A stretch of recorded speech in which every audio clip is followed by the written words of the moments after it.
Saya selalu mengatakan bahwa sebelum seseorang mau menjadi penulis yang baik, nomor satu, dia harus menjadi pengamat yang baik.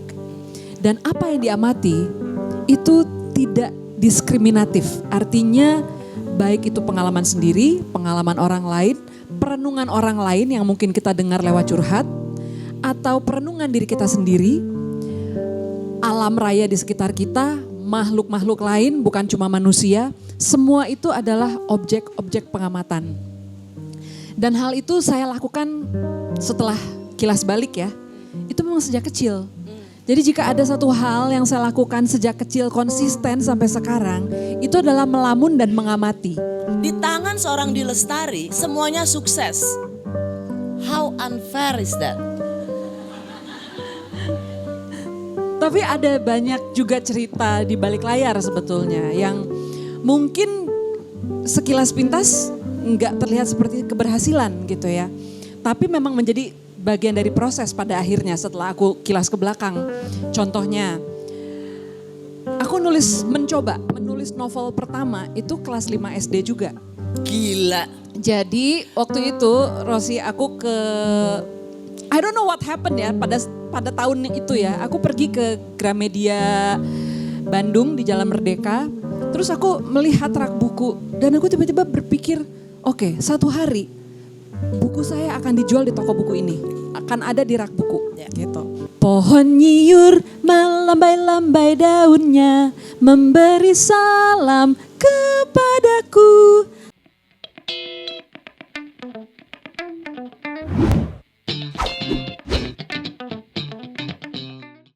Halo, ketemu lagi di podcast Ruang Temu Jalma. Saya Rosyana Silalahi.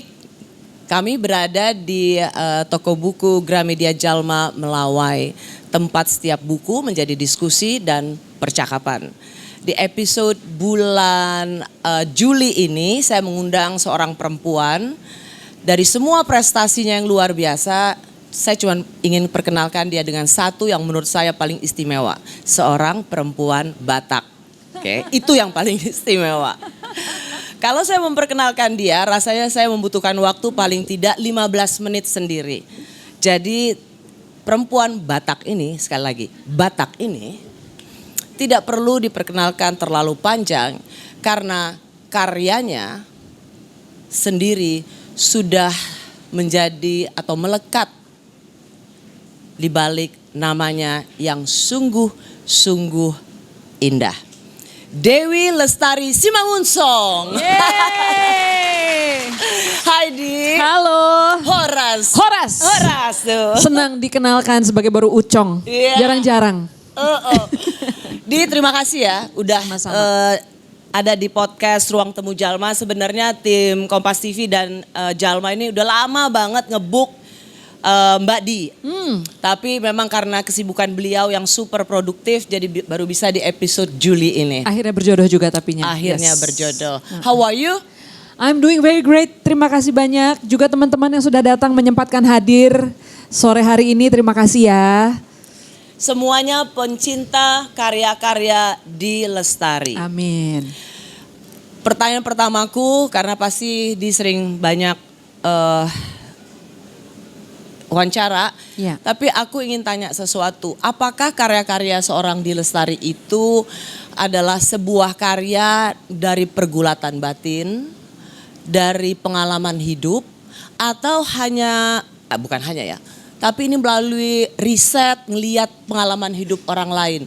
Bagaimana sebuah karya dari seorang Di Lestari yang meledak itu sesungguhnya tentang pergulatan kehidupan atau tentang dirimu atau pergulatan hidup orang lain? Oke, baik. Saya selalu mengatakan bahwa sebelum seseorang mau menjadi penulis yang baik, nomor satu, dia harus menjadi pengamat yang baik. Dan apa yang diamati itu tidak diskriminatif. Artinya baik itu pengalaman sendiri, pengalaman orang lain, perenungan orang lain yang mungkin kita dengar lewat curhat, atau perenungan diri kita sendiri, alam raya di sekitar kita, makhluk-makhluk lain bukan cuma manusia, semua itu adalah objek-objek pengamatan. Dan hal itu saya lakukan setelah kilas balik ya. itu memang sejak kecil. Jadi jika ada satu hal yang saya lakukan sejak kecil konsisten sampai sekarang, itu adalah melamun dan mengamati. Wow. Dan jadi kalau tadi kembali ke pertanyaan Rosi, bahan aku tuh adalah campur aduk seperti kain perca. Dari mulai pengalaman sendiri, hasil riset, karena kadang-kadang aku berbenturan dengan topik ataupun keilmuan yang aku belum kuasai. Otomatis harus riset. Tapi tidak melulu juga pengalaman pribadiku, walaupun ada pemikiran pribadi, kadang-kadang tokoh-tokoh figuran di perahu kertas misalnya, aku comot dari teman-teman kuliah gitu, nama-namanya lah, perilakunya gitu ya. Karena setiap aku bertemu dengan seseorang, banyak orang dimanapun dan kapanpun, kayak ada kamera internal yang merekam segala sesuatu gitu loh. Dan itu menjadi tabunganku untuk berkarya. Memori kolektif untuk menghasilkan satu karya. Betul. Nah, hanya ya teman-teman sekalian, jangan melihat seorang Di Lestari ini sukses karena supernova di tahun 2001. Dan jadi bisa dibilang 25 tahun berkarya. Iya. No, seorang Di Lestari ini memang tumbuhnya di Bandung ya. Di Bandung, betul. Sejak SD udah nulis lagu, am I right? Betul. Nulis lagu kelas berapa? 5 SD. Kelas 5 SD. Ah. Saya 5 SD udah nulis lagu. Saya 5 SD masih main congklak sama main kasti. Nggak kepikiran nulis lagu. Aku masih inget loh lagunya. Apa? Mau aku Boleh nyanyi dong. dikit nggak? Pohon nyiur melambai-lambai daunnya, memberi salam kepadaku.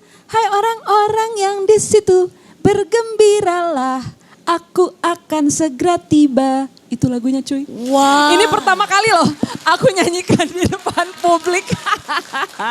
Kelas 5 SD. Jadi aku ngajarin adik-adikku, tetangga-tetangga, sepupu-sepupu. Adikku cuma satu, tapi keponakan-keponakan itu aku suruh nyanyi dan aku kayak menjadi pemimpin paduan suaranya. Ya. Untuk anak umur kalau 5 tahun tuh umur berapa tuh? 5 SD umur sekitar berapa tuh? 9 tahun. Itu lagu terlalu berat gak sih buat anak kecil? Gak tahu ya, tapi itulah yang keluar. Iya gak sih? Kan tapi kayak lagu anak kecil kan? tetap lagu anak Kayak kecil. lagu Ibu Sud gitu misalnya. Tapi maksudnya benar-benar hai nyur melambai tadi kan? Iya, nyur melambai, orang-orang yang di situ. Jadi kayak ini tentang pelayaran ceritanya.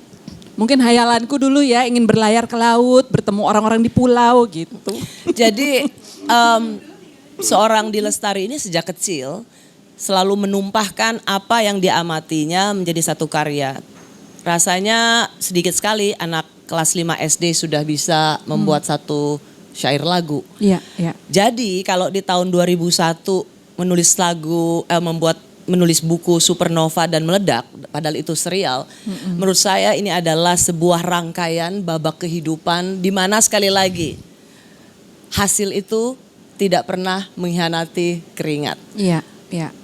Suatu saat pasti kita akan ada satu titik di mana hidup itu memberikan penghargaan padanya. Setuju. Karena seorang menurut aku how life is so unfair to all of us. Di tangan seorang Di Lestari semuanya sukses. How unfair is that? Tapi ada banyak juga cerita di balik layar sebetulnya yang mungkin sekilas pintas nggak terlihat seperti keberhasilan gitu ya. Tapi memang menjadi bagian dari proses pada akhirnya setelah aku kilas ke belakang. Contohnya, aku mencoba menulis novel pertama itu kelas 5 SD juga. Gila. Jadi waktu itu Rosi aku I don't know what happened ya pada tahun itu ya. Aku pergi ke Gramedia Bandung di Jalan Merdeka. Terus aku melihat rak buku dan aku tiba-tiba berpikir, oke, satu hari buku saya akan dijual di toko buku ini. Akan ada di rak buku gitu. Nah, aku pulang, aku pergi ke warung, lalu aku beli buku tulis kosong. Yang zaman dulu tuh tahun 80-an gambarnya gambar artis ya. Sampulnya gambar artis. Terus aku beli dan aku isi dengan cerita tulis tangan dengan pulpen warna biru, aku masih ingat banget. Sampai penuh. Dan di situ ketika sudah penuh, aku sampai takjub gitu yang, oh ini rasanya punya buku sendiri gitu. Dan sensasi itu, keinginan itu tidak pernah padam. Sehingga ketika umur 24, memasuki umur 25, kan itu orang-orang mengalami yang umumnya disebut krisis seperempat abad ya. Kita mulai bertanya, aku udah mau 25 tahun hidup ini, mau ngapain sih gitu. Padahal saya sudah nyanyi saat itu. Tapi kayak masih ada something missing, kayak ada satu puzzle yang belum terisi gitu. Dan saya ingat keinginan itu waktu 9 tahun berada di toko buku. Dan akhirnya saya putuskan untuk umur 25, aku akan menulis bukuku yang pertama dalam rangka memberi hadiah kepada Dewi Lestari umur 9 tahun yang pernah menghayal. Dan aku pengen mewujudkan hayalan Dewi kecil itu gitu. Jadi kenapa nulis Supernova? Ya tentu ada pesan di dalamnya, ada keinginan untuk berbagi dan sebagainya. Tapi salah satu motivasi utama adalah memberi hadiah kepada diriku sendiri, kepada Dewi yang kecil bahwa hey, kita berhasil dan aku berhasil mewujudkan mimpimu gitu. Nah, proses itu sepenuhnya tidak mulus tentunya. Karena bayangkan dari kelas 5 SD, katakanlah aku 10 tahun gitu ya, butuh 15 tahun untuk akhirnya buku pertama itu bisa terbit. Nah, apa yang terjadi selama 15 tahun? Aku mencoba nulis, masukin ke majalah, tidak berhasil. Ikutan lomba, tidak menang gitu kan. Dan mulai bertanya-tanya, gue sebenarnya bisa nulis gak sih? Jangan-jangan ini cuma keyakinan halu-haluku semata gitu kan. Ibuku pernah bilang, Dewi kamu berbakat nulis. Cuma mama yang ngomong. Jadi itu menjadi peganganku banget ya. Walaupun cuma 1 kali beliau ngomong begitu, aku percaya kayaknya aku punya sesuatu deh di dalam menulis gitu. Dan akhirnya titik baliknya mulai terbuka ketika umur 19 tahun. Aku ngirim 1 artikel ke majalah karena tiba-tiba ada perlombaan. Dan entah kenapa aku tergerak sekali ingin menulis artikel sesuai dengan permintaan perlombaan itu. Judulnya tentang ekspresi. X-nya X karena tentang generasi X. Ya, angkatan kita. Wow. Lalu aku tulis dengan begitu bersemangat gitu ya. Tapi begitu mau ngirim aku ingat lagi semua kegagalan-kegagalanku dan aku ngerasa kayaknya gue gak pede deh. Akhirnya aku pakai nama adikku. Pakai nama adikku masuk juara 1. Dan hadiahnya adalah berlibur, wisata kemana gitu loh. Jadi adikku yang terpaksa mengaku-ngaku dirinya sebagai penulis karena dia yang menang gitu. Jadi di situ aku mulai, loh kok bisa ya? Ternyata aku bisa nulis ya gitu. Dan akhirnya kenapa ada semacam keraguan jangan pakainya apa di waktu itu? Dewi Lestari atau udah di? Dewi Lestari gitu. ya. Kenapa? Ada semacam keraguan dan malu gitu kalau gagal lagi. Jangan sampai terpatri Dewi itu selalu gagal. Enggak juga, karena aku ngerasa kayak udahlah gak akan menang ini. Jadi mungkin sebetulnya bukan kepada orang lain tapi kepada diriku sendiri gitu ya. Bahwa kayaknya kalau menempatkan diriku di terlalu depan tuh terlalu rapuh gitu. Karena rasanya kayak yang ya nanti aku kecewa karena ekspektasiku. Karena aku selalu merasa aku bisa nulis. Dan ketika nanti tiba-tiba si majalah itu mengatakan bahwa enggak, kamu gak bisa nulis, kamu gak menang dan sebagainya.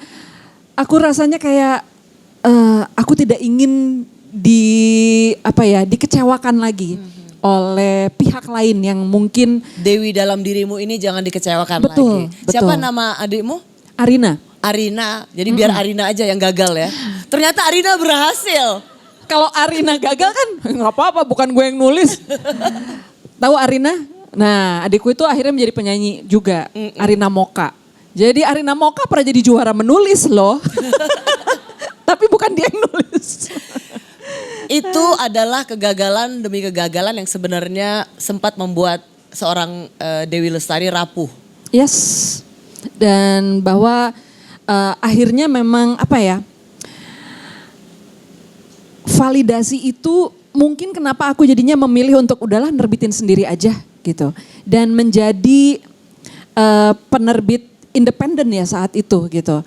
Dan aku merasa bersyukur karena dari menerbitkan sendiri, pelajaran yang ku terima tuh banyak sekali. Tapi kenapa bisa menerbitkan sendiri?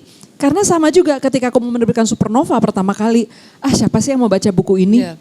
Siapa sih yang penerbit yang cukup gila untuk menerbitkan buku dengan topik serumit Supernova gitu kan. Udahlah daripada bergantung sama orang lain, ya sudah aku jalan sendiri gitu.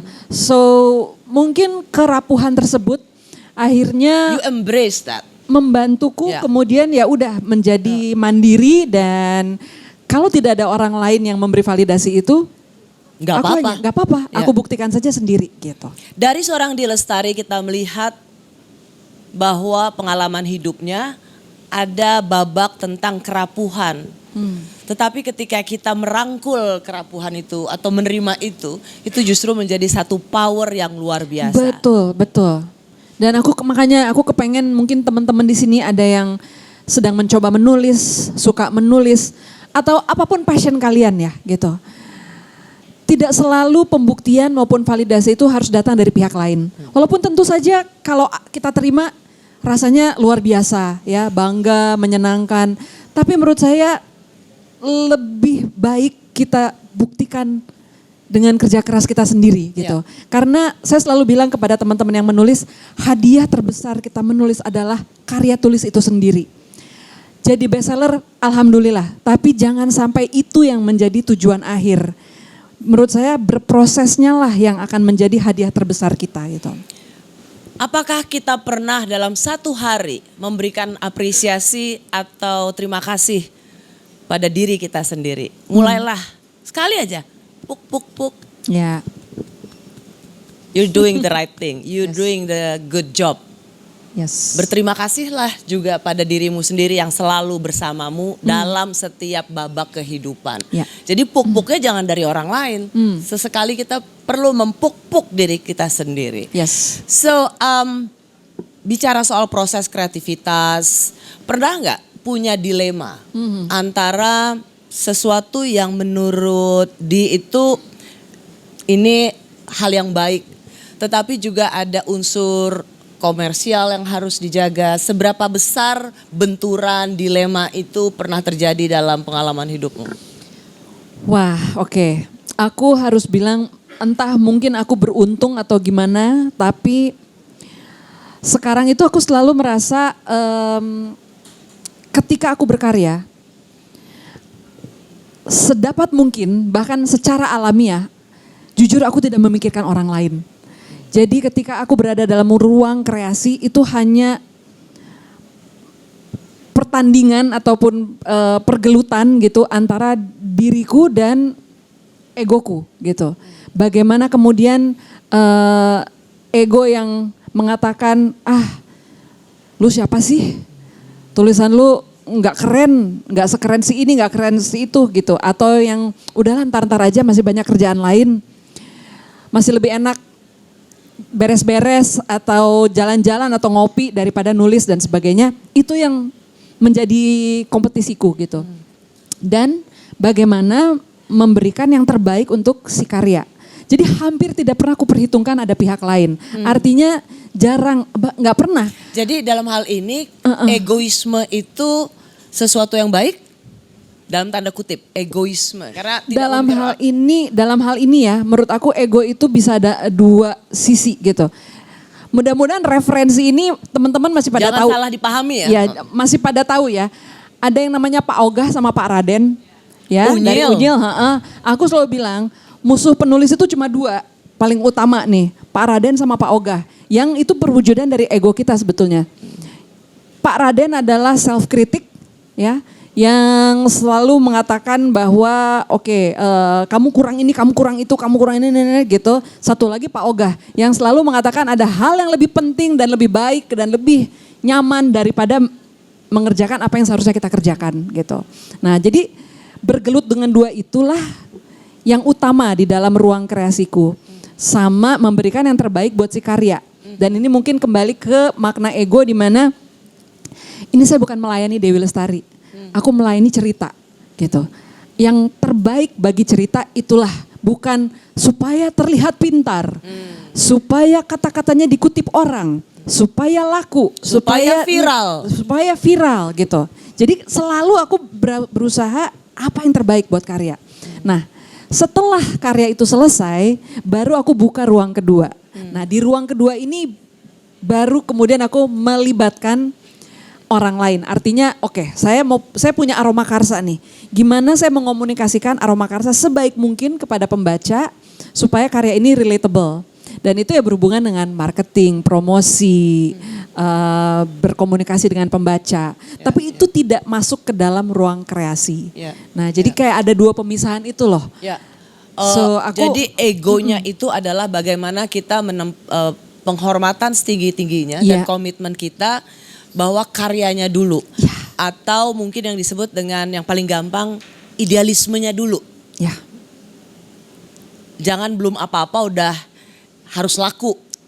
Belum apa-apa harus terkenal. Tapi bagaimana kita menempatkan yang paling utama adalah idealisme itu. Iya sih. Karya itu, baru kemudian kita membuka ruang untuk diskusi bagaimana itu tetap bisa relate tanpa menghancurkan karya itu sendiri. Karena bahaya menurut aku jika sudah ditemukan formula menjadikan buku bestseller, harusnya semua buku bisa bestseller.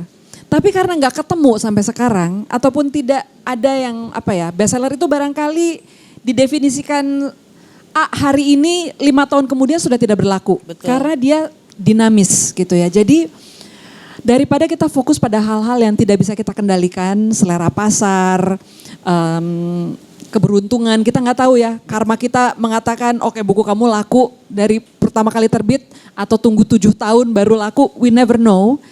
Dengan apa yang bisa kita kendalikan, kualitas, konsistensi. Nah, jadi aku cenderung fokus ke sana dulu daripada yang lain-lainnya. Untuk teman-teman yang ada di sini dan ngedengerin podcast kita, pasti banyak dari teman-teman Gen Z ini selalu berada di titik persimpangan atau dilema. Apa formula, tadi kan udah memikirkan diri karya tadi kan ya. Tapi kira-kira buat teman-teman Gen Z, kalau kamu kan udah punya karya gitu. Nah, buat mereka yang persimpangannya banyak, karyanya juga belum ada gitu. Apa ya buat yang bisa kamu bagi buat mereka di sini? Ada 3 keberanian yang mutlak menurut saya. Dan bukan cuma menulis ya, barangkali ini bisa diterapkan di berbagai macam bidang kehidupan. Tapi setidaknya dalam menulis, yang pertama kali harus kita berani itu adalah berani gagal. Karena tidak semua upaya kita akan berhasil. Mungkin butuh 7 draft untuk menghasilkan draft final yang baik. Barangkali butuh 10 kali upaya menerbitkan atau mengirimkan ke media sampai akhirnya diterima gitu ya. Kita tahu J.K. Rowling butuh waktu panjang sekali untuk sampai akhirnya satu penerbit mau menerbitkan karyanya gitu. Jadi berani untuk gagal. Jangan langsung berpikir, saya nulis nih besok langsung jadi Pramudia Anantatur. Belum tentu, belum tentu. Kita harus terima nasib bahwa nulis itu biasanya nulis jelek dulu, nggak langsung bagus. Saya nyimpen manuskrip saya dari tahun 90-an, waktu pertama kali nulis Rapi Jali, Perahu Kertas, itu draft pertamanya jelek banget. Tapi aku harus melewati itu semua karena tidak ada shortcut, nggak ada jalan pintas. Ya. Lalu yang kedua adalah berani untuk mulai. Kadang itu tadi, begitu banyak hambatan kita datang dari pikiran kita sendiri gitu ya. Sehingga persiapannya panjang bener, riset panjang bener, tapi nggak mulai-mulai nulis. Alasannya banyak sekali, nggak mulai-mulai. Sering sekali aku ketemu sama para pembaca yang bilang, Mbak aku tuh punya banyak ide, pengen nulis. Tapi kok nggak bisa-bisa. Terus udah pernah kamu coba belum nulis? Belum sih, tapi banyak ide di kepala. Tidak ada ide itu one thing, eksekusi is another thing. Ya, jadi beranilah memulai. Kadang-kadang kita terlena dengan ide-ide besar di kepala kita, tapi tidak berani untuk memulai. Alias Nah, dan yang ketiga ini mungkin terdengar aneh, tapi ini terjadi, berani untuk berhasil. Karena kadang-kadang keberhasilan itu seperti pisau bermata dua. Kenapa? Banyak juga saya lihat teman-teman penulis sukses di buku pertama. Tapi kemudian buku keduanya lama sekali, bahkan gak keluar-keluar. Kenapa? Karena terbeban dengan keberhasilan. Keberhasilan itu kadang-kadang menjadi hal yang menakutkan karena kita kepengen bisa mengulang keberhasilan yang sama. But again, kita gak pernah tahu apa hal-hal yang tidak bisa kita kendalikan gitu. Saya beruntung makanya kenapa Supernova itu serial, saya akhirnya terpacu untuk menulis buku kedua. Karena mau tidak mau, namanya juga serial ya kan, harus nulis buku kedua. Jadi saya gak peduli, nulis aja. Mau ada yang baca, mau gak apa-apa. Karena again menempatkan karya sebagai posisi maha tinggi ya gitu. Ini karya serial harus saya selesaikan. Ya udah akhirnya saya nulis buku kedua, buku ketiga. Yang akhirnya berbuahnya konsistensi. Dan berani untuk tidak terbebani oleh keberhasilan Supernova yang pertama gitu. Oh jadi konsep berani berhasil itu adalah harus produktif ya? Harus produktif dan gas terus. Gas terus terlepas dari nantinya gimana, gak usah terbebani dengan keberhasilan kita yang di masa lalu gitu. Berani mulai, berani gagal, berani berhasil. Ya. Yeay. Aku ingin tambahin sih dari formulanya keberanian Yes, itu. please. Berani berhasil itu adalah juga menyiapkan diri kita bahwa kita tetap harus rendah hati. Betul. Jangan hanya karena satu keberhasilan yang terjadi, kemudian ketinggian kesombongan itu menjadi salah satu karakter kita. Jadi berani berhasil itu haruslah juga menjadi bagian dari karakter, yaitu semakin berhasil, semakin rendah hati. Benar sekali. Oke, siapa yang di sini mau nanya? Aku bawa bukunya Mbak Di. Wow. Ini awal kan ya, cetakan awal. Kok masih Cetakan awal. diplastikin? Oh enggak, sampul biar nggak rusak. Oh wow. Makanya masih mulus banget itu.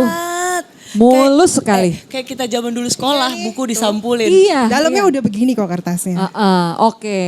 Tapi depannya masih. Nanti boleh minta tanda tangan. Asik, ada book signing ya. Aku mau kenalan dulu. Namaku Teresia Romula, Boru Hutapea.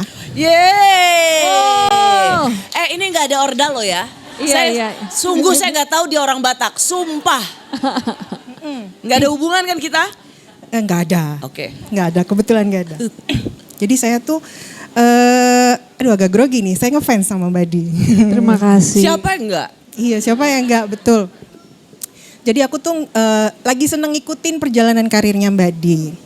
Terus kalau aku mungkin dari teman-teman nanti akan banyak yang bertanya, aku lebih suka mengapresiasi di awal. Jadi kalau aku mengikuti perjalanan yang Mbak Di itu, aku ngebayangin Mbak Di itu kayak tokoh di komik Marvel, Jean Grey. Jadi dia itu punya kekuatan pikiran. Jadi seksinya tuh di mind.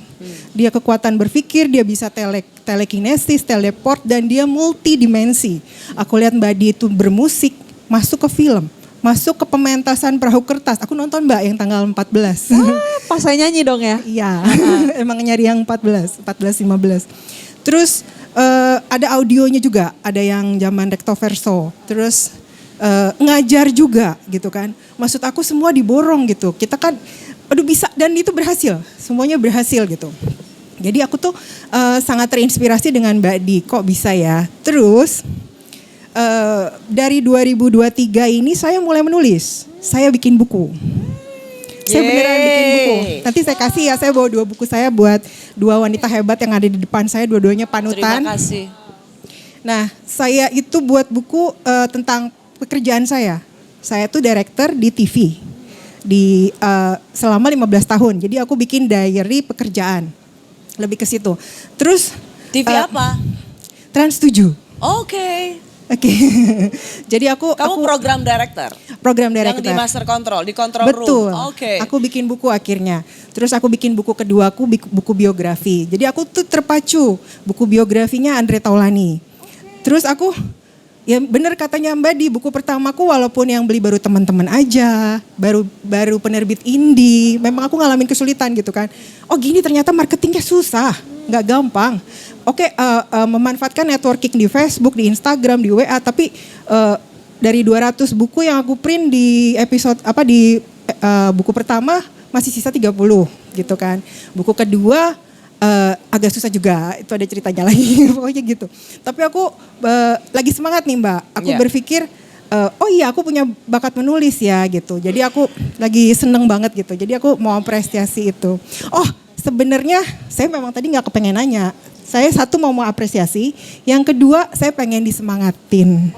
Biar saya semangat untuk mengerjakan karya-karya selanjutnya. Karena pasti pertanyaan nanti banyak sih. Saya yakin pertanyaan nanti banyak dari teman-teman yang lain. Makasih ya. Oke. Makasih banyak, terima kasih. Bukunya boleh saya kasih sekarang nggak? Nanti. Nanti aja. Buku yang... Kau ini memang orang Batak, kau nggak bisa kau dikasih kesempatan sekali, udah panjang kali khutbahmu. Terima kasih. Mau maju pula dia. Baru tapea. Silakan. Iya, terima kasih sebelumnya kesempatannya untuk dari Kak Rosi, kemudian dari Kak Dilestari juga. Saya Diah, saat ini kesibukan saya sibuk bekerja di sebuah perusahaan BUMN. Dan sebetulnya saat di balik kesibukan saya juga, saya masih menyimpan keinginan untuk menulis juga. Sebenarnya hampir mirip dengan Kak Di juga, saya juga sebetulnya karena membaca lewat majalah Bobo, saya juga mulai suka menulis dengan komputer waktu itu medianya. Dan kemudian ketemu teman SMP, saya juga jadi suka menulis dengan tulisan tangan di buku tulis juga. Tapi waktu itu referensinya Teen Lit yang bahkan tokohnya itu jauh lebih tua dari saya saat itu. Dan di situ saya juga terinspirasi mau menulis, tetapi memang seiring berjalannya waktu saya coba-coba memang belum ada yang tuntas di situ yang sampai saat ini terjadi. Kalaupun memang tuntas pun juga pernah saya rilis di media online juga di platform Wattpad, tapi memang untuk formatnya masih fanfiction saat itu. Dan kemudian juga kadang-kadang menulisnya juga masih yang berupa tweet fic juga, yang kadang-kadang saya rilis juga untuk memang targetnya spesifik untuk pembaca dari fandom tertentu, masih seperti itu. Dan di sini juga saya saat ini mau kembali juga menulis yang memang bisa menulis karya yang orisinal, tetapi memang yang menjadi halangannya untuk saya adalah waktu dan excuse sih sebetulnya ya waktu itu. Karena juga dengan kesibukan bekerja setiap hari sampai malam hari, kemudian Sabtu Minggu pun juga masih ditagih untuk mengerjakan tugas juga sesekali. Dan itu pun juga akhirnya menjadi alasan akhirnya kenapa saya kok belum bisa lanjut ya, ketika akhirnya saya coba betul menulis kok kurang ya hasilnya, masih suka seperti itu. Kemudian juga akhirnya saya coba switch juga ke media lain, akhirnya saya coba menulis dalam media yang berbeda. Dan saya juga ingin barangkali meminta advice ya dari Kak Di yang memang sudah lama bergelut di bidang ini. Walaupun saya akhirnya coba tulis dengan dengan format dari cerita, saya lompat ke puisi lalu lompat ke media yang ke format yang berbeda juga. Barangkali mungkin untuk dari Kak Di, apakah untuk advice untuk yang belum bisa konsisten menulis atau kira-kira ada kreatif block yang sedang dihadapi, mungkin boleh sharing. Kreatif block. Terima kasih. Kalau tadi dengar curhatnya dia sih, ini sesuatu hal yang menjadi alasan utama saya bikin kelas menulis sebetulnya. Karena saya sendiri belajar menulis itu tidak memakai guru, buku, seminar, workshop. Saat itu tidak ada dan juga tidak punya kesempatannya. Jadi saya otodidak, betul-betul trial and error. Ketika saya mulai membuat kelas menulis yang mungkin sekarang sudah jalan sekitar berapa tahun ya, dari pandemi, kesimpulan utama saya adalah kejarlah kata tamat. Karena menamatkan sebuah karya, itu pelajaran yang terkandung di dalamnya tuh banyak sekali. Nah jadi kalau tadi problem kamu adalah nggak tamat-tamat, ya memang itu ujian terutamanya, menamatkan karya. Kaizen writing, kelas menulis saya, itu tujuannya satu, tamat. Slide pertama saya, tulisannya tamat. Saya bilang ini adalah puncak gunung yang harus kita taklukkan, menamatkan sebuah karya. Percayakah Anda? Supernova adalah novel pertama saya, bukan novel yang pertama kali terbit. Novel yang pertama kali tamat. Jadi sebelumnya upaya saya menulis novel itu berulang kali. Enggak tamat-tamat, beda dengan cerpen ya. Filosofi kopi saya tulis tahun 96 tamat. karena cerpen. Tapi yang namanya novel itu baru di Supernova bisa tamat. Itu novel pertama saya yang tamat. Nah jadi menamatkan sebuah karya kita akan mengenal bukan hanya pelajaran menulis tapi mengenal diri kita sendiri. Saya selalu bilang menulis itu adalah salah satu cara terbaik untuk mengenal diri kita. Kelemahan kita, kekuatan kita itu kita bisa ketahui dengan menulis gitu ya. Nah jadi salah satu trik dari saya pertama kejar kata tamat. Kamu mau nulis puisi, mau nulis apa nggak apa-apa. Kreatif urge-nya bisa bermacam-macam, berbeda-beda, it's okay. Tapi selesai. Semua karya-karya yang belum selesai, coba tengok, selesaikan. Dan percayalah, begitu kamu berhasil tamat, dia akan melahirkan karya-karya tamat lainnya. Nah, setelah karyanya tamat, apa yang harus kita lakukan? Punyalah semacam disiplin gitu ya. Disiplin untuk menyimpan ide, menabung ide, dan mengolah ide itu menjadi sesuatu. Kadang-kadang ide itu cuma di kepala tidak kita tuangkan. Simpan. Saya nyimpen coretan lagu saya dari tahun 94 masih saya simpen. Saya nggak tahu mau jadi apa tapi saya simpen. Tujuannya apa sebetulnya? Just to appreciate. You appreciate all ideas yang datang kepada kita gitu. Dan itu akan membuat attitude yang berbeda terhadap ide. Kita menghargai setiap ide yang datang gitu. Kita menyimpannya. Nah, lalu berikan waktu. Ada kutipan saya begini.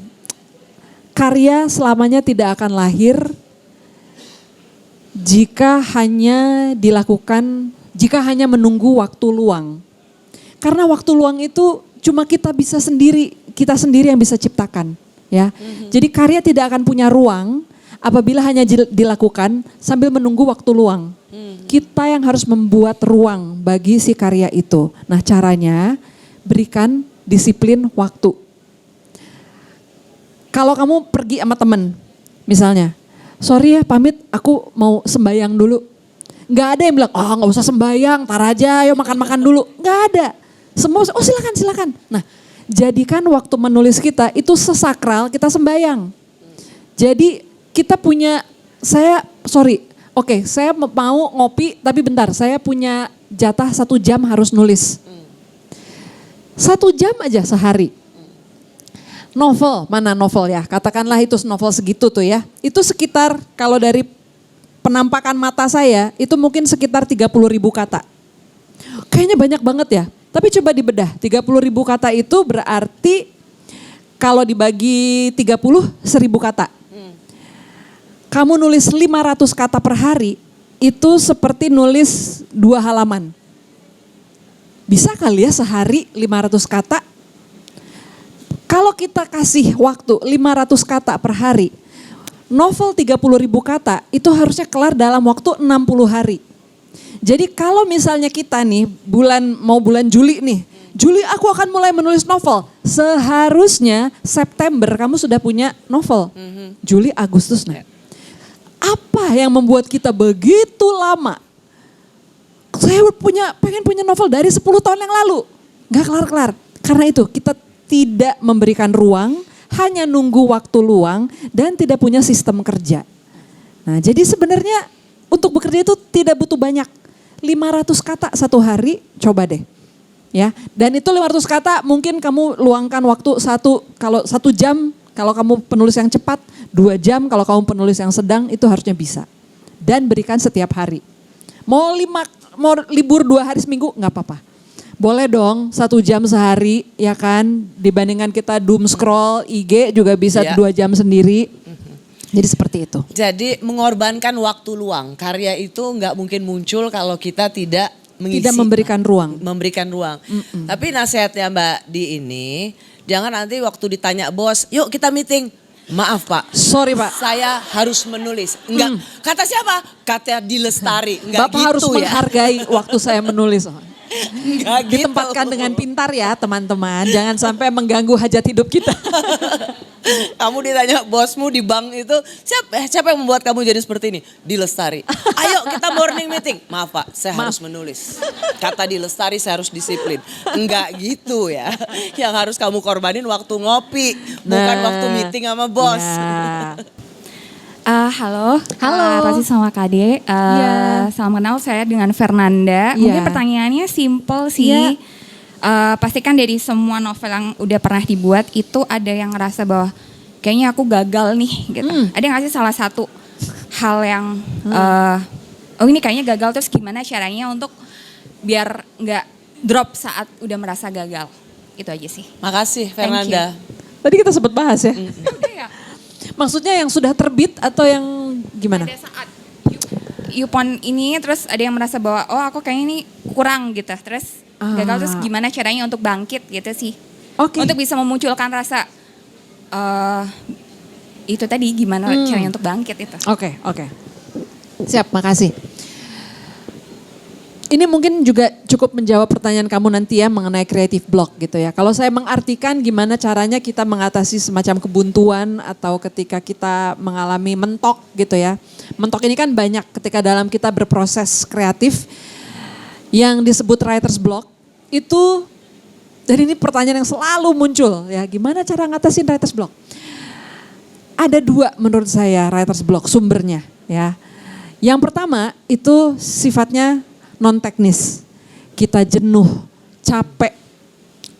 Dan ini merupakan satu hal yang wajar, bosen gitu ya. Karena kebayang nulis, saya ngomong tadi misalnya 60 hari, kayaknya sebentar ya. Iya bulan Juli, September udah punya draft gitu kan. Kayaknya sebentar ngebayangin 2 bulan. Coba jalanin setiap hari.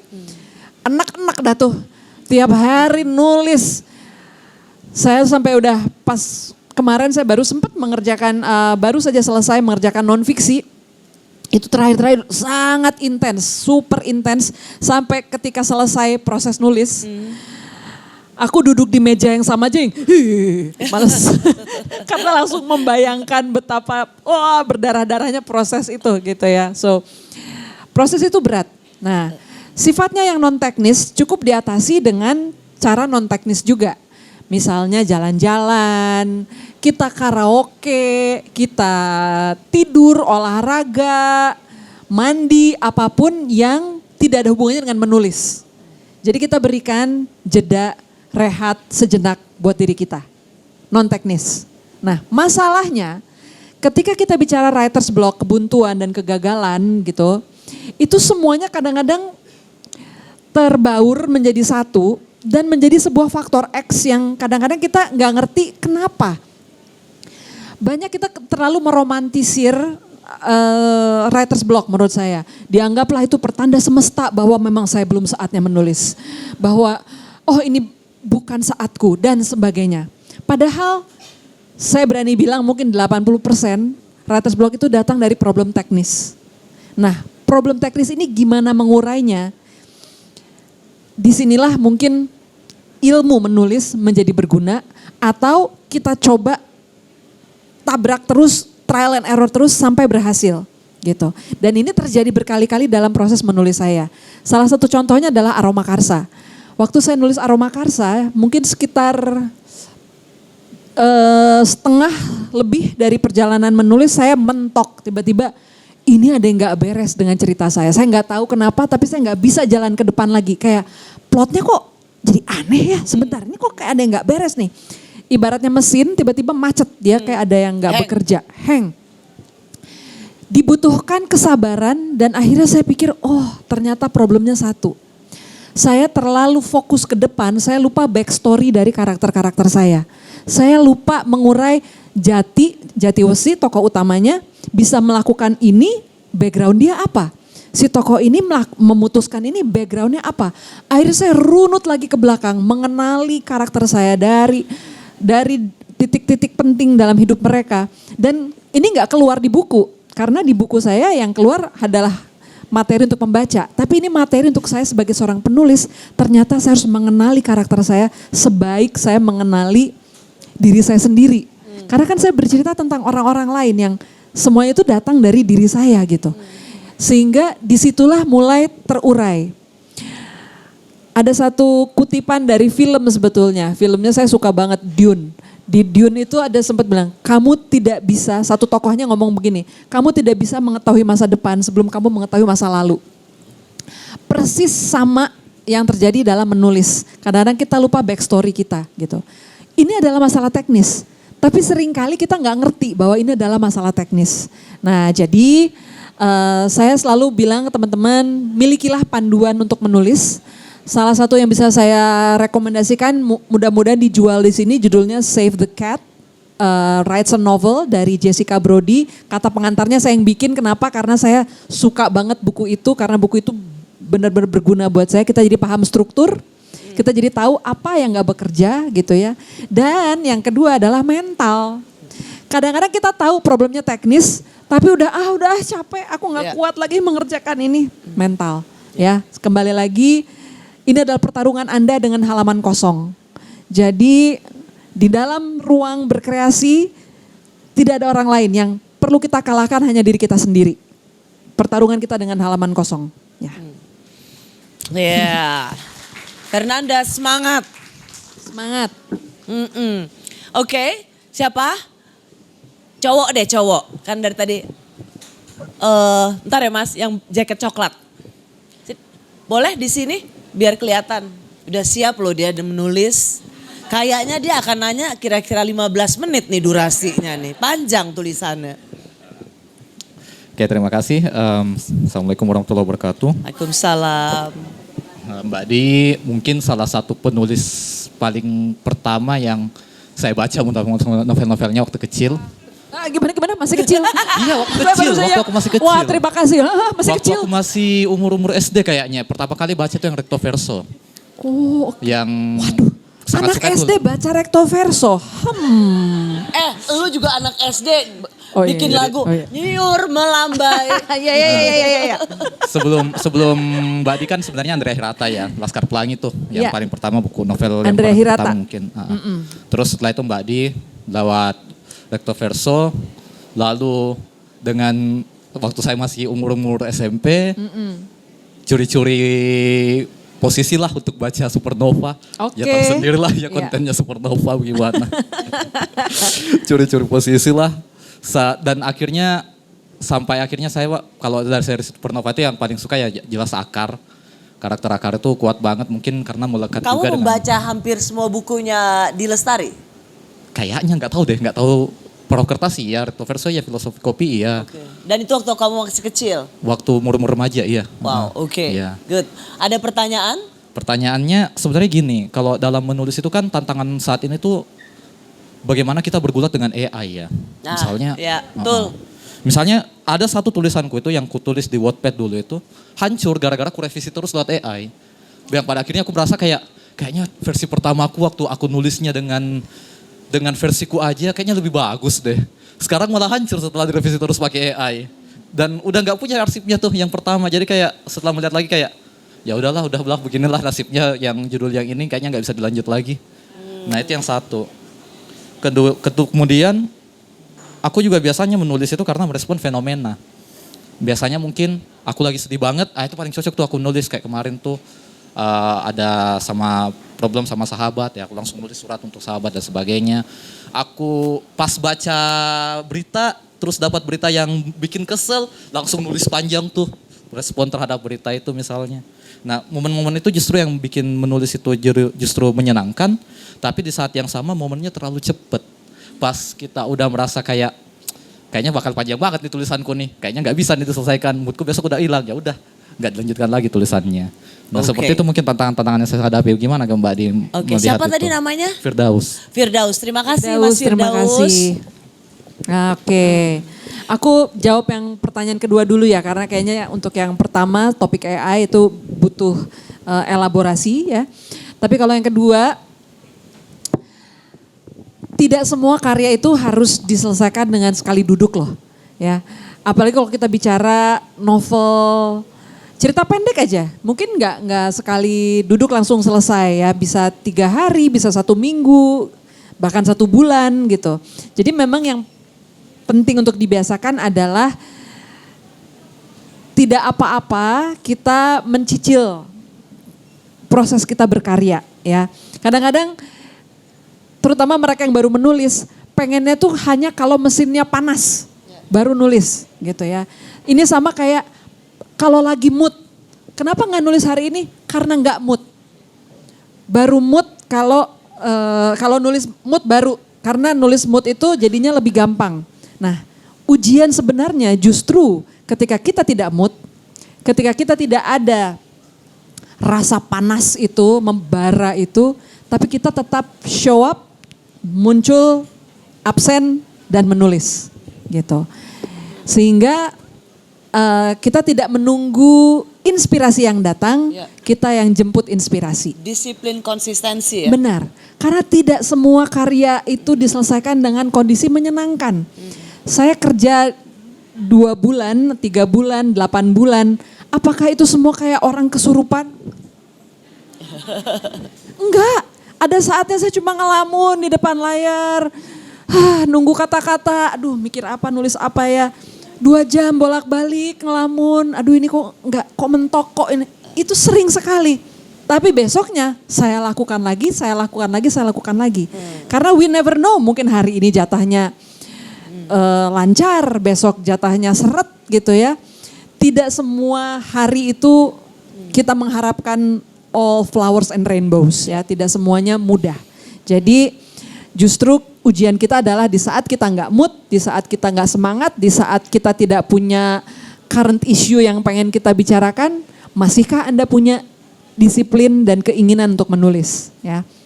Nah lalu soal AI, ini juga tadi sempat kita obrolin, memang AI ini saya rasa ketika kita sudah punya ketergantungan yang tidak sehat terhadap AI gitu, ada hal-hal yang menurut saya jadi terenggut, yang seharusnya adalah reward ataupun proses kenikmatan dari berkreasi itu sendiri gitu. Nah, jadi saya baru punya pengalaman dengan AI ini di buku saya yang terakhir. Saya pakai AI untuk asistensi riset. Cepetnya luar biasa. Tapi waktu awal-awal AI itu kadang-kadang suka sotoy ya gitu. Saya misalnya nanya nih, tolong dong cariin riset data mengenai ini. Dia cariin, abis itu ini caranya kamu ini caranya kamu merumuskannya dalam sebuah kalimat. Saya nggak suka kalimat dia. Terus saya, kamu nggak usah ngasih saya kalimat. Udah nyariin data aja, udah stop sampai di situ gitu. Udah. Dimarahin dong. Saya manggil dia bro kan. Bro, gak usah nyuruh-nyuruh gue nulis kalimat bro gitu. Lu gak tau siapa gue bro? Cari datanya aja gitu. Terus karena kan jadi panjang-panjang banget gitu kita baca. Aduh nih. Akhirnya seperti itu gitu. Jadi memang menurut saya ketika kita tempatkan dia di porsi yang pas, saya rasa AI dapat membantu ya. Riset saya kemarin cepat sekali. Saya bisa nulis 2 bulan untuk naskah sekitar 45.000 kata gitu. Itu luar biasa gitu. Karena risetnya saya bisa berkali-kali lipat lebih cepat gitu. Pengumpulan data ya. Iya, dan juga kemudian untuk pengecekan data fakta. Tapi untuk bikin kalimat, nah ini dia. Kadang-kadang ada penulis yang ngasih, saya punya ide, dibikin jadi prompt, lalu ditembakkan ke AI, AI lalu menuliskannya untuk kita. Dan di situ kita ngerasa, wah ternyata bagus juga karya gue. Hei Bung, pertama itu bukan karya Anda ya. Karena beda, ide satu hal, eksekusi hal yang berbeda. Kreasi itu menurut saya adalah gabungan dari ide dan eksekusi. Gak bisa kita cuma bilang idenya aja, promptnya dibantu sama AI gitu. Tapi itu ide saya kok, mohon maaf ya. Ada kutipan yang bilang idea is cheap, work is expensive. Ya, kerjanya itu yang mahal. Nah, jadi jangan revisi menggunakan AI. Cek fakta data oke. Ya. Tapi kalau misalnya revisi yang kita maksud sebagai editor, apalagi kalau kita berikan kesempatan untuk mengubah kalimat kita, Anda harus hati-hati. Karena betul, apalagi kalau kita belum mengenal ciri kita sendiri. Saya bilang tadi tidak ada jalan pintas untuk mengetahui karakteristik kita sebagai seorang penulis. Jadi saya pun butuh bertahun-tahun untuk kemudian menemukan, oh ciri di Lestari itu seperti ini. Kalimat yang saya suka seperti ini. Saya tahu menyusun kalimat yang saya suka karena saya sudah pernah mengalami kalimat-kalimat buruk yang Pernah kau bikin. iya, jadi saya tahu jeleknya apa yang pernah saya bikin itu seperti apa dan ketika bagus itu seperti apa gitu. Dengan pengenalan itu saya jadi kenal, oh ini suara kepengarangan di Lestari yang tidak bisa digantikan oleh siapapun termasuk AI. Nah kalau kita memberikan tugas itu terlalu dini kepada AI, analogi saya selalu gini, apa satu hal yang kalian suka? Makan ya. Apa makanan yang buat semua orang banyak enak, yang setuju semuanya enak? Nasi Padang. Nasi Padang. Nasi Padang ya, nasi Padang. Oke. Ibaratnya begini. Saya suka nasi Padang. Lalu saya nyuruh orang, makan nasi Padang dong buat gue. Dia makan nasi Padang terus kita nonton. Wow. Oh, gitu ya makan nasi Padang. Nah, memberikan proses menulis kepada AI menurut saya seperti memberikan orang lain kesempatan makan nasi Padang yang nikmat banget. Gitu. Karena kesulitan kita, tertatih-tatihnya kita menyusun kalimat itu adalah proses nikmatnya berkarya.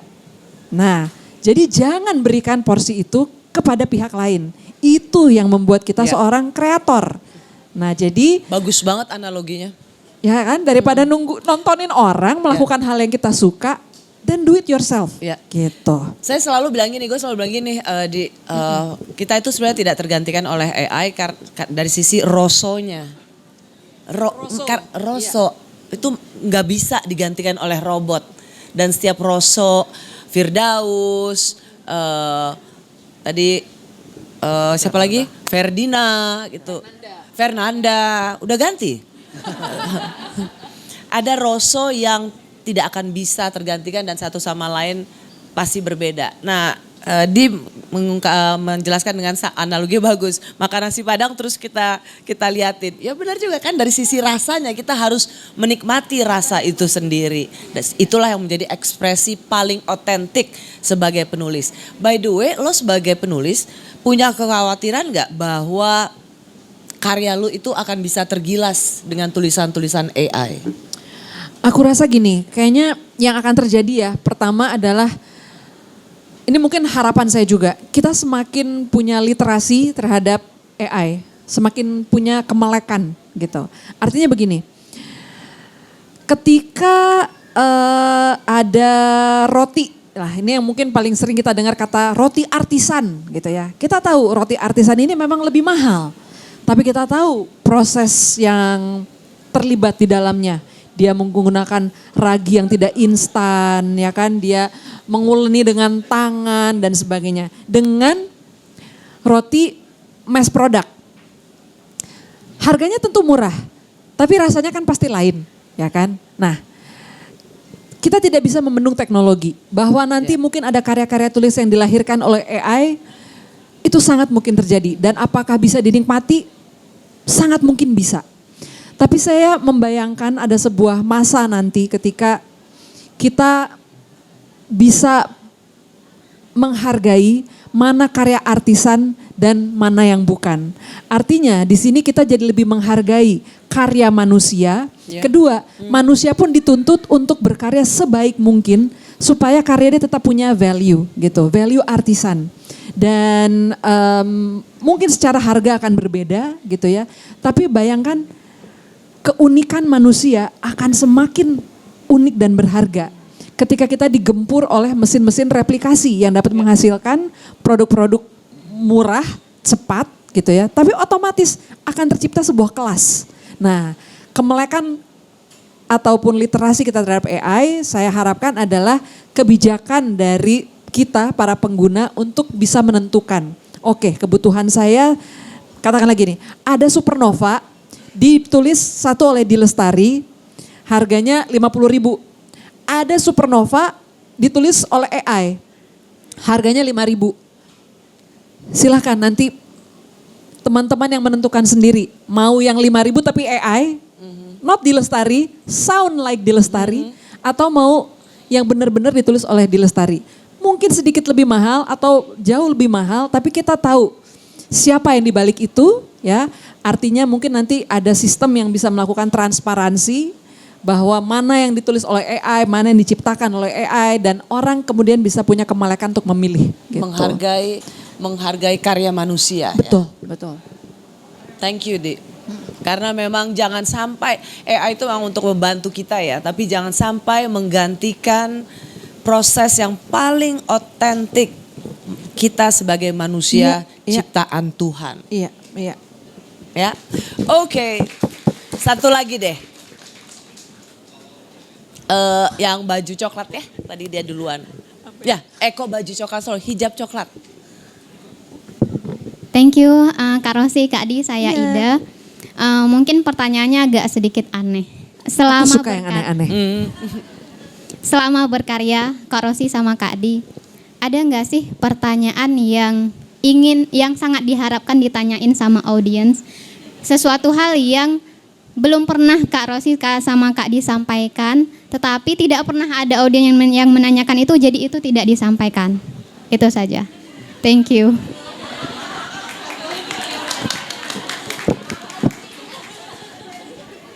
Ini buat kita berdua ya. Aku dulu deh. Aku nggak punya sebuah pertanyaan yang ingin ditanyakan tapi belum pernah ditanyakan. Tapi saya adalah orang pembenci pertanyaan sebagai berikut. Saya benci ditanya bagaimana membagi waktu antara suami dan pekerjaan. I hate that. Karena kenapa itu ditanyakan pada saya seorang perempuan yang bekerja dan tidak pernah ditanyakan pada laki-laki. Saya juga membenci pertanyaan yang karena kita perempuan, jadi kemudian kita diwajibkan untuk selalu punya perhatian ekstra lebih pada urusan domestik. Well, ya, saya setuju bahwa sebagai istri, saya juga punya kewajiban untuk urusan-urusan domestik. Tetapi kemudian pertanyaan itu adalah semacam bagaimana, kan sibuk pulang malam, bagaimana ini. Rasanya itu tidak ditanyakan pada seorang CEO pria deh. Kenapa itu ditanyakan pada seorang direksi perempuan? Jadi saya tidak punya pertanyaan yang selama ini tersembunyi, tapi saya sangat tidak suka ditanyakan hal-hal yang memperkecil peran perempuan. Tanyakan saya pertanyaan-pertanyaan sulit bagaimana seorang perempuan bisa jadi pemimpin. Dahsyat. I love that. Ya terwakili deh, udah deh sama Rosi aja deh, udah pertanyaan. Kita malah sebel kalau ditanya yang bagaimana bagi waktu antara nulis dengan Kinan gitu. Iya, Kenapa dia makin kribo, pasti ibunya gak ngurusin. Gitu.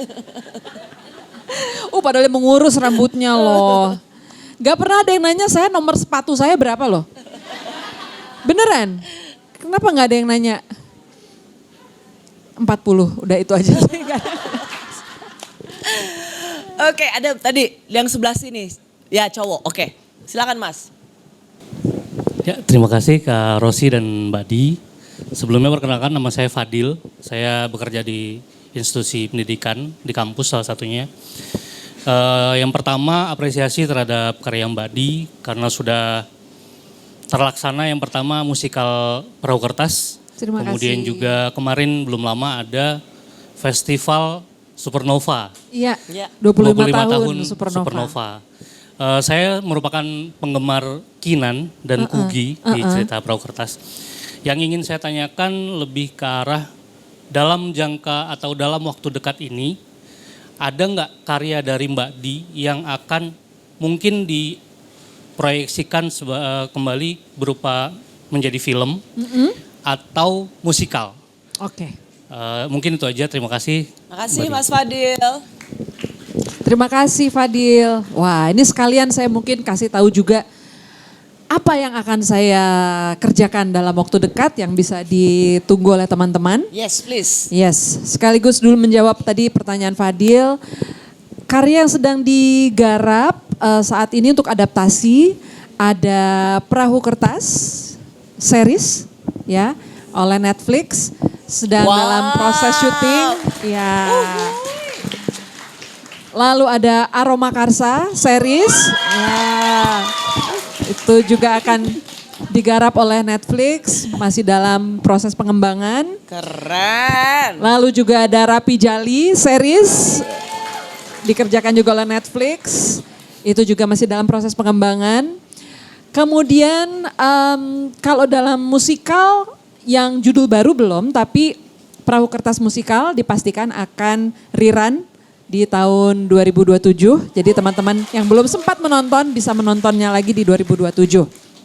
Nah, untuk karya-karya saya yang bisa diantisipasi dalam waktu dekat, saya sudah menulis naskahnya ya, masih dalam proses, sekarang masih proses editing, desain, tapi sebentar lagi sudah bisa dijemput mungkin dalam waktu 1 bulanan atau 1 bulan setengah lagi.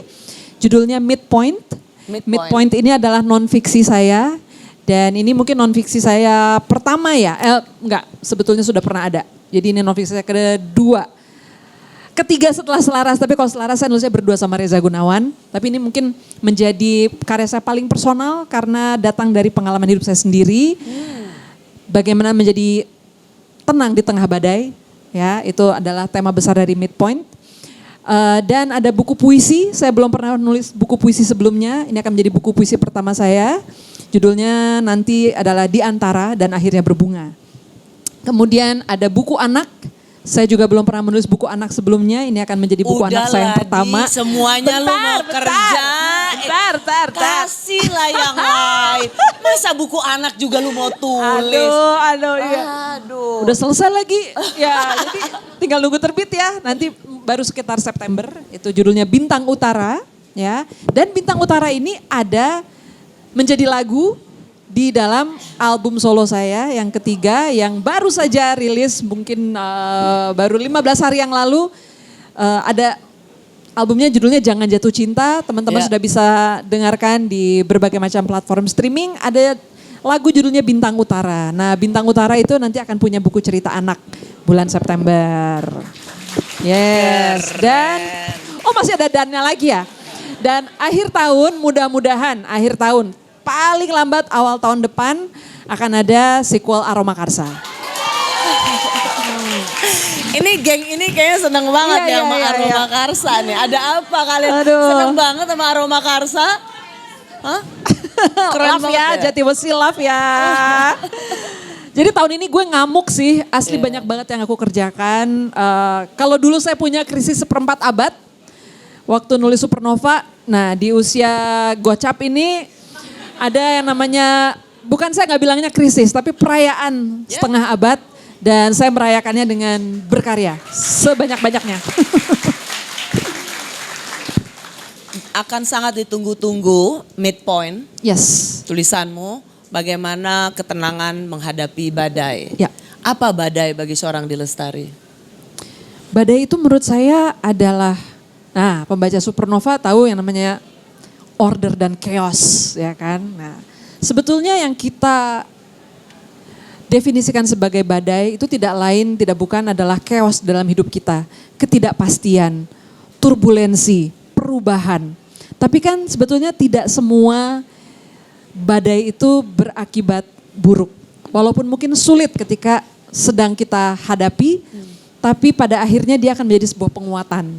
Nah, kita tidak akan bisa lepas dari badai karena menurut saya itulah hakikat dari hidup, kita menjalani yang namanya chaos dan ada juga order, keteraturan yang biasanya muncul dari badai itu sendiri gitu. Nah, jadi kalau buat saya badai itu adalah segala sesuatu di mana ketika apapun yang di luar kendali kita mengubah tatanan hidup kita, tapi percayalah, saya selalu percaya bahwa selalu ada rencana yang lebih besar, selalu ada tatanan yang lebih baik setelah badai berlalu gitu. Yes, deh. Keren. Oke, masih mau ada buka satu pertanyaan lagi? Boleh, yang baju jeans, kemeja jeans. Ini Binggi. Namanya siapa? Fanny. Fanny, oke. Iya. Mau nanya, jadi singkat aja kalau misalkan kita bikin suatu cerita, gimana untuk konsisten terhadap... Fanny sayang, kami sudah di atas 50 tahun semua. Agak gudeg kami Fanny, agak keras dikit suaramu. Udah umur kami ini. Udah umur. Budi, budek dikit. Kalau misalkan kita bikin suatu karakter, gimana konsisten terhadap karakter tersebut? Karena kan proses pembuatan suatu karakter dari tokoh itu kayak ada sisi dari spiritualitas dari penulisnya juga, terus emosi dari penulisnya juga, kayak misalkan proses partikel itu kan agak lama ya, untuk gimana konsisten terhadap tokoh karakternya si Zarah itu sendiri. Terima kasih. Oke, makasih. Terima kasih. Jadi kalau dalam teknik menulis yang saya anut dan percaya gitu, kita ini adalah pelayan cerita. Karakter adalah pelayan cerita. Jadi segala sesuatunya itu harus melayani cerita. Kita dapat membuat karakter seperti apapun, tapi tujuannya satu, yaitu untuk melayani cerita itu sendiri. Jadi perlu dipahami, karakter itu tidak perlu konsisten. Karena karakter itu seperti manusia, dia bisa berubah-ubah, dia dinamis. Dia akan berubah sesuai dengan konteks dan situasi. Jadi yang menurut saya karakter yang tidak konsisten itu biasanya datang dari ketidaktelitian. Misalnya saya bilang karakter saya nggak suka keju, tapi kemudian di halaman 50 saya bilang dia makan kastengel 1 toples. Kan tidak konsisten gitu kan. Tapi kalau kita bisa menjelaskan ada titik balik di mana dia harus terjadi sesuatu dalam hidupnya yang bangun pagi tiba-tiba dia suka keju gitu. Jadi segala sesuatu itu harus ada sebab akibat. Karakter juga persis sama dan karakter tidak bisa dipisahkan dari cerita.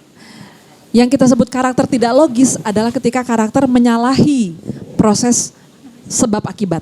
Ya, jadi semua cerita itu adalah tidak lain tidak bukan adalah peristiwa rantai kejadian peristiwa sebab akibat.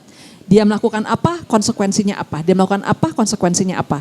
Ada yang bilang hidup boleh tidak masuk akal, tapi fiksi harus masuk akal. Itu berangkat dari sebab akibat tadi. Kadang-kadang kita nggak tahu ya, ini ada orang jahat banget gitu. Tapi kok kaya raya? Mana? Kok kalau di fiksi itu sulit punya karakter seperti itu. Karena biasanya harus menuai sebab dan akibat. Kenapa bisa seperti itu? Hidup sangat besar. Kita nggak tahu proses sebab akibat yang terjadi itu barangkali di luar dari pengetahuan kita. Mungkin baru terbayar di alam kubur. Mungkin terbayar dari karma dan apa dari turunan ke-7 atau keberapa. Tapi kalau dalam proses bercerita, apa yang kita tuai itu pasti datang dari sesuatu sebab gitu. Nah jadi caranya adalah kita harus teliti dan jeli sekali menghadapi rantai sebab akibat. Ya gitu, dan itu tidak akan bisa lepas dari melayani cerita. Jadi jangan lupa. Jangan fokus pada hanya karakter. Betul. Ya. Cuma satu karakter, tapi benar. Cerita keseluruhannya. Betul. Yang sebab akibat tadi. Dan karakter itu hitam putih. Karakter itu tidak hitam putih tapi abu-abu. Jahat itu pasti ada sebabnya, baik juga pasti ada lemahnya.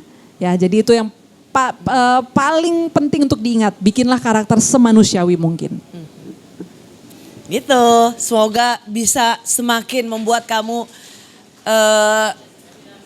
jeli dan iya membuat karakter.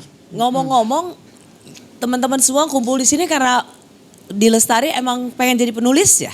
Iya, siapa yang pengen nulis? Coba angkat tangan. Wow. Wah banyak banget yang mau jadi penulis, wow. Hebat. Kabar baik loh, royalti penulis mau 1% final. Akhirnya kita bisa menikmati royalti kita. Ya, mudah-mudahan ya. Pak tadi berani mulai, berani gagal, berani berhasil. Nah biasa di podcast Ruang Temu Jalma ini selalu ada sisipan book advisor. Oh wow, apakah itu book advisor? Ini dia. Hai book advisor. Selamat siang Mbak Rosi, Mbak Di. Selamat siang teman-teman semua. Iya, perkenalkan aku Ria, sebagai book advisor Gramedia Jalma, aku akan merekomendasikan satu buku yang cukup menarik ya. Hati-hati, ini narsumnya penulis buku, hati-hati. Hati-hati. Oke, sebenarnya sulit untuk menentukan rekomendasi buku yang dihadiri sama Mbak Di sendiri ya. Asli. Cuman aku berusaha sebaik mungkin ya. Jadi teman-teman, menurutku ada buku yang hadir untuk langsung memberikan kita jawaban, tapi ada juga buku yang hadir untuk menemani kita dalam menemukan jawaban. Nah, menurutku Patah, mungkin teman-teman beberapa sudah tahu, ini adalah karya dari Moon Ga-young. Dia seorang aktris muda dari Korea Selatan. Ini adalah buku yang hadir untuk menemani kita untuk lebih mendalami diri sendiri. Nah, saat membaca Patah, saya merasa diajak menyusuri ruang-ruang kehidupan mungkin ya yang belum kita maknai gitu ya, luput kita maknai tanpa terburu-buru, tanpa menggurui. Dia tipe tulisan yang cukup pelan, sedikit melankolis dan juga dramatis. Jadi ini isinya prosa-prosa singkat dari si penulis ini sendiri. Nah, prosa-prosa singkat ini Patah itu sendiri adalah semacam alter ego yang dibuat oleh penulis Moon Ga-young ini sendiri. Jadi dia membuat sebuah karakter yang itu selalu hadir di segala macam aspek kehidupannya. Jadi Patah ini datang juga dengan cara yang dalam ya. Jadi dalam banyak aspek karena dia semacam alter ego, jadi dia sering merefleksikan lebih dalam. Jadi ini campuran fiksi, non-fiksi gitu ya, dan pengalaman yang begitu dekat oleh penulisnya sendiri gitu. Nah, menurutku juga sebuah karya tentu seharusnya tidak lepas dari pengamatan kreatornya sendiri soal apa yang terjadi di sekitarnya. Gitu. Nah, Patah mengajak kita, melatih kita untuk lebih peka. Untuk mengetahui apa sih yang sebenarnya terjadi di sekitar kita, karena kreativitas itu tentu butuh kepekaan agar lahirnya juga dia secara tulus gitu ya. Seperti karya-karya Mbak Di tentunya yang sangat kita banggakan, kita sukai ya. Thank you ya. Iya. Jadi itu menjadi rekomendasi Book Advisor Jalma. Thank you. Dari sekitar 1 jam lebih aku ngobrol dengan Di. Menurutku adalah kamu memiliki semua campuran babak dalam hidup. Tentang fantasi, tentang sesuatu yang ingin kamu lakukan, tentang kerapuhan, tentang kekuatan, tentang kehilangan. Sekaligus tentang merangkul itu semua menjadi satu super power. Thank you, terima kasih. Menjadi seorang Di Lestari, kita lihat dia seperti berhasil saja. Tapi saya bisa merasakan bahwa, dan sebagai seorang perempuan, kita itu we keep the problem inside our heart. We don't share the tears. Kita tidak overshare penderitaan. Kita merangkulnya itu. Jadi kita gak akan bisa berharap Di dan banyak perempuan, ibu kita, untuk meratap kehidupan, bersedih, melihat kegagalan, kehilangan, no. Tapi kita sebagai seorang perempuan yang saya undang di podcast Ruang Temu Jalma adalah sejatinya kekuatan seorang perempuan. Di Lestari. Rosyana Silalahi. Terima kasih. Terima kasih buat Anda yang menyaksikan podcast Ruang Temu Jalma. Kita ketemu lagi di episode bulan Agustus. Thank you, bye. Terima kasih semuanya.